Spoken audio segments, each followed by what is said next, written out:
ஆளுமைமிக்க அரசியல்வாதியாக pure politics பயிற்சி பட்டறை, நேரடி இணைய வழி வகுப்புகள். உங்கள் சீட்டிற்கு முந்துங்கள்.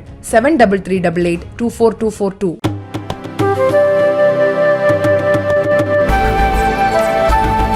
ஐபிஎல் சூதாட்ட வழக்கு தொடர்பான ஒரு தொலைக்காட்சி விவாதத்தில் தனக்கு எதிராக அவதூறான கருத்துக்களை பரப்பியதாக ஐபிஎஸ் அதிகாரி சம்பத்குமார், ஜி மீடியா கார்ப்பரேஷன் உள்ளிட்டோருக்கு எதிராக மகேந்திர சிங் தோனி 2014ஆம் ஆண்டு உயர்நீதிமன்றத்தில் 100 கோடி ரூபாய் மான நஷ்ட ஈடு வழங்க வேண்டும் என அவதூறு வழக்கு தொடர்ந்தார். இதையடுத்து சம்பத்குமார் இனி பத்திரிகைகளில் பேட்டி கொடுக்கக்கூடாது என சென்னை உயர்நீதிமன்றம் இடைக்கால தடை விதித்தது. மேலும் அவ்வப்போது உத்தரவை நீட்டித்து வந்தது. இந்நிலையில் இந்த வழக்கு நீதிபதி ஏ நக்கீரன் முன்பு விசாரணைக்கு வந்தது.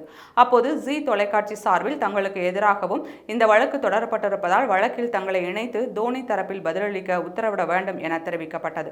இதற்கு எதிர்ப்பு தெரிவித்த தோனி தரப்பு வழக்கறிஞர், இத்தனை ஆண்டுகளுக்கு பிறகு வழக்கில் இணைத்து பதிலளிக்க கூறுவதை ஏற்கக்கூடாது, அது வழக்கின் விசாரணையை பாதிக்கும்.